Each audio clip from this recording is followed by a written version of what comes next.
Alhamdulillah, wassalatu wassalamu ala rasulillah alladzi la nabiyya ba'da, amma ba'du.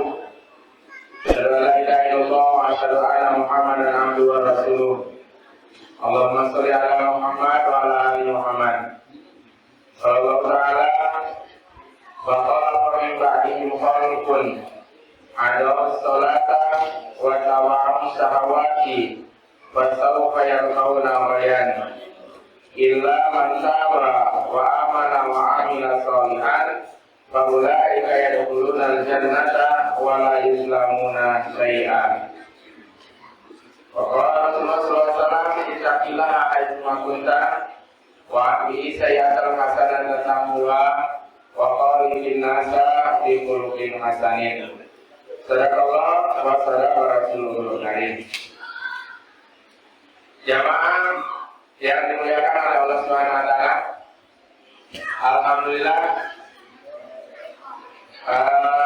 minggu ketiga di Ramadan, saya di ketiga kalinya di Masjid Al-Ikhlas ini, dan saya jumpai masjid ini tidak terlalu banyak kemajuannya. Ya, kalau di masjid-masjid lain sudah banyak kemajuannya. Yang tadinya 4 saf, 5 saf, itu sudah maju menjadi 2 saf. Jadi kalau masjid ini alhamdulillah masih stabil, dan mudah-mudahan kestabilan ini bisa kita jaga sampai di akhir Ramadan, dan di dalam Ramadan kita tetap bisa menjaga sholat berjamaah di masjid, terutama bagi bapak-bapaknya. Jemaah yang dimuliakan oleh Allah Subhanahu wa taala. Di dalam surat Maryam ayat yang ke-59, Allah Subhanahu wa taala menyampaikan, "Faqalafa min ba'dihim khalqun adaa'us shalah wa taba'us syahawat fasawfa yalqawna ghayyan." Jadi Allah menyampaikan bahwa ada nanti ditemukan generasi setelah Rasulullah SAW wafat, itu kecenderungannya orang-orang yang melalaikan sholat. Yang pertama. Kemudian yang kedua, wataba'u syahwat, selalu mengikuti hawa nafsunya. Jika ada generasi yang seperti ini, dia melalaikan sholat dan kecenderungan hanya mengikuti hawa nafsunya, fasawfa yalqawna ghayyan, maka Allah akan mengarahkan generasi ini kepada kehidupan yang tidak menentu. Ada juga yang menterjemahkan Allah akan mengirimnya kepada kebinasaan. Dari yang jelas bahwa yang dikatakan oleh Allah Subhanahu wa taala, ghayyan itu adalah kehidupan yang terombang-ambing, kehidupan yang tidak jelas. Bila di dalam keluarga tidak didirikan sholat, sebanyak pun apa harta yang dia dapatkan, sekaya apapun yang dia miliki, setinggi apapun kedudukan, kehidupannya tidak akan mendapatkan ketenangan. Bagaimana yang dimuliakan oleh Allah Subhanahu wa taala, bagi kita yang tidak ingin mendapatkan apa yang dijanjikan oleh Allah, yaitu berupa ghayyan, maka di dalam keluarga itu harus ditegakkan sholat 5 waktu.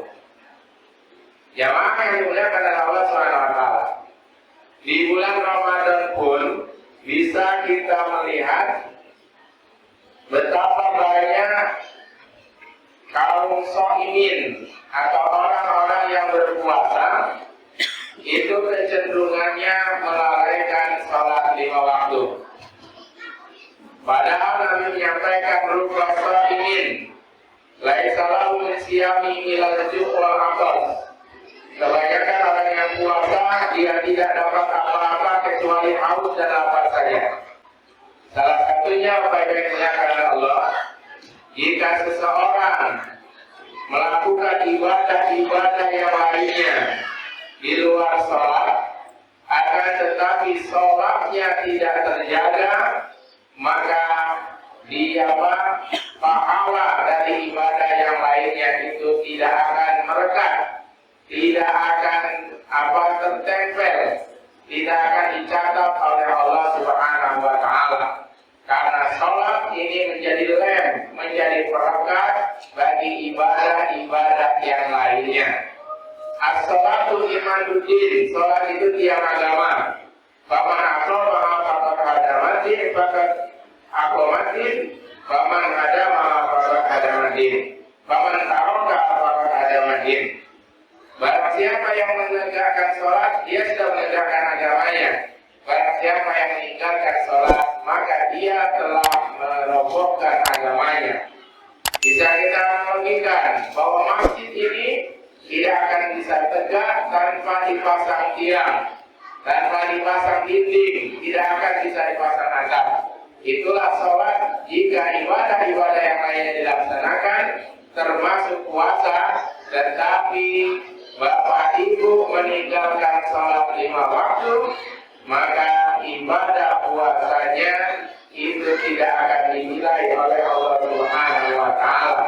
Karena berkat dari ibadah, dari tonggak ibadah tiang dari ibadah itu adalah sholat. Tiang dari kita beragama Islam itu adalah sholat. Jadi jadinya adalah jika kita mungkin pernah diundang atau melaksanakan puasa dan buka puasa bersama atau iftar jama'i istilahnya, maka dapat kita temukan ada mungkin sekelompok remaja atau sekelompok orang yang ketika dia mendengarkan suara azan langsung berbuka seperti kita.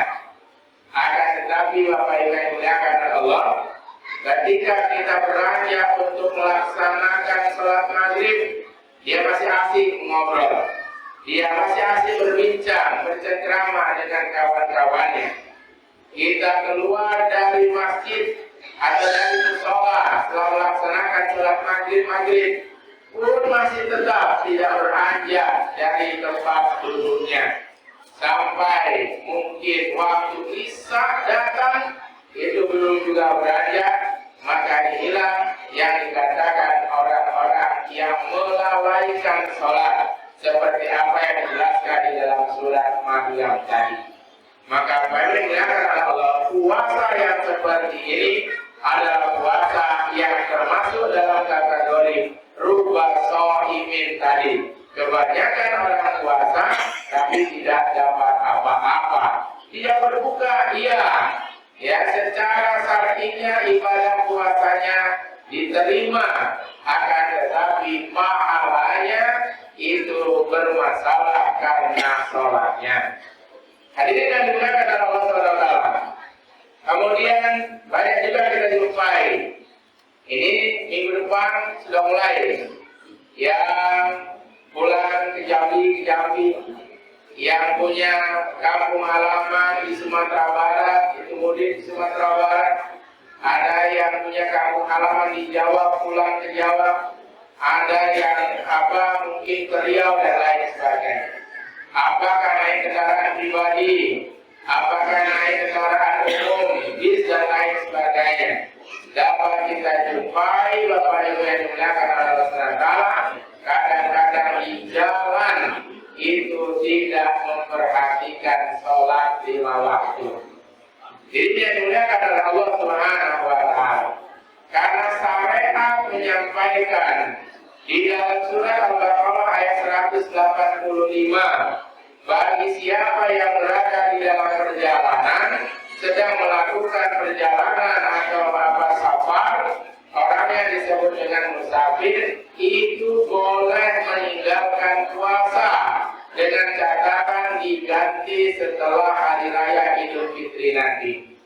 Tetapi tidak ada dalil satupun yang menyampaikan bahwa ketika dalam perjalanan itu dibolehkan meninggalkan sholat 5 waktu. Bahkan Rasulullah Subhanahu wa Ta'ala dan Rasulnya itu memberikan keringanan kepada kita yang sedang dalam perjalanan itu menjamak sholatnya atau menjamak qasar sholatnya. Jadi yang dimuliakan adalah Allah SWT.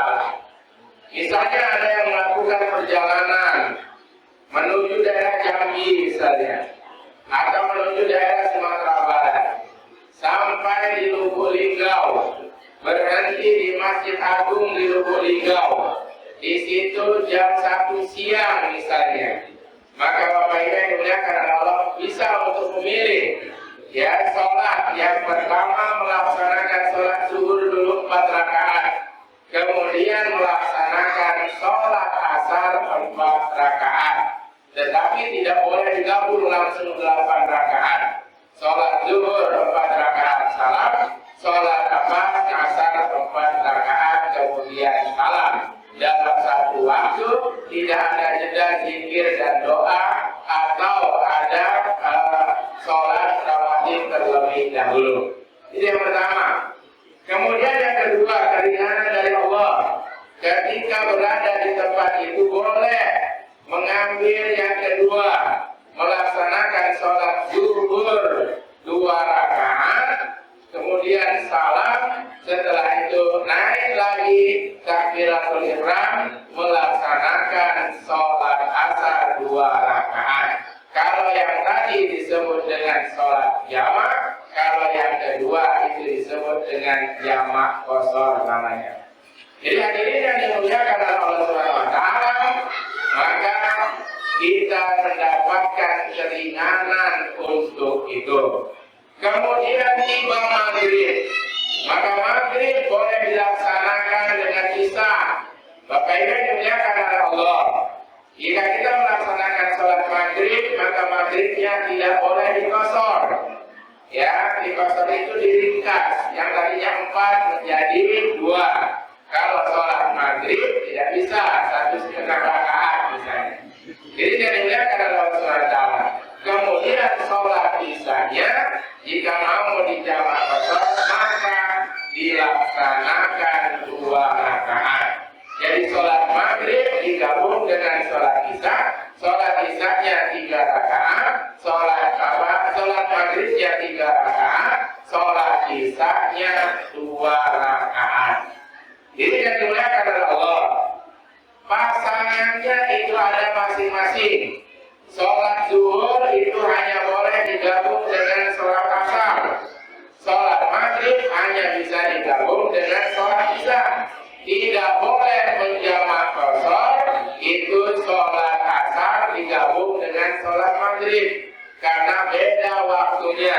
Sholat zuhur dan asar itu berkaitan dengan matahari, dan sholat maghrib dengan isya itu berkaitan dengan malam. Maka Bapak Ibu yang dimuliakan Allah, sejauh apapun perjalanan, secepat apapun kita ingin sampai ke tujuan, maka berhentilah, jangan tinggalkan sholat 5 waktu. Ini yang dimuliakan oleh Allah Subhanahu wa Ta'ala, karena sholat itu tidak ada yang namanya keringanan untuk tidak dilaksanakan, tetapi ada keringanan untuk pelaksanaannya bisa digabung atau diringkas. Ini apa yang dimuliakan oleh Allah Subhanahu wa Ta'ala. Kemudian ketika berada di tempat tujuan, dimuliakan oleh Allah, kita harus perhatikan, kalau kita sudah berniat mukim di sini, sudah deal dengan developer bahwa kita mukim di sini, maka status kita adalah bermukim di Geraha Emas ini, di kota Bengkulu ini. Kita lahir misalnya di Lampung, kita lahir di Padang. Ketika kita mudik ke situ, maka status kita adalah musafir. Ya, status kita adalah musafir. Oleh karena itu, Bapak Ibu yang dimuliakan oleh Allah Subhanahu wa Ta'ala, kalau menurut ketentuan pernah dipraktekkan oleh Rasulullah, selama Rasulullah di Mekah, beliau lahir di Mekah, kemudian pindah ke Madinah, dan beliau kembali lagi ke Mekah dalam waktu waktu sekitar 17 hari, ada yang mengatakan 19 hari, Rasulullah di Mekah itu menjamak sholatnya. Jadi Bapak Ibu, ketika hari raya Idul Fitri, ya mungkin 2 hari, 3 hari di sana, itu diperbolehkan untuk mengambil keringanan itu, misalnya sholat zuhur dengan sholat asarnya boleh digabung, karena statusnya itu masih musafir. Itu dispensasi, mau diambil silakan, tidak diambil juga tidak apa-apa. Hadirin yang dimuliakan oleh Allah Subhanahu wa taala, maka dengan demikian tidak ada orang yang melalaikan sholat 5 waktu. Bahkan orang yang sakit terlentang pun dia tetap melaksanakan, dianjurkan, diwajibkan untuk melaksanakan sholat 5 waktu. Kecuali jika kita sudah tidak sadar lagi, sudah berada di ICU, ya pemikiran sudah tidak normal lagi, maka baru terlepas kewajiban untuk tidak melaksanakan sholat 5 waktu. Ya Bapak Ibu yang dilakukan oleh Allah, tetap jaga sholat, karena sholat ini adalah tiang dari agama Islam kita. Sholat ini adalah perekat dari ibadah-ibadah yang lainnya. Jika seorang melalaikan sholat, maka akan berimbas dengan ibadah-ibadah yang lainnya.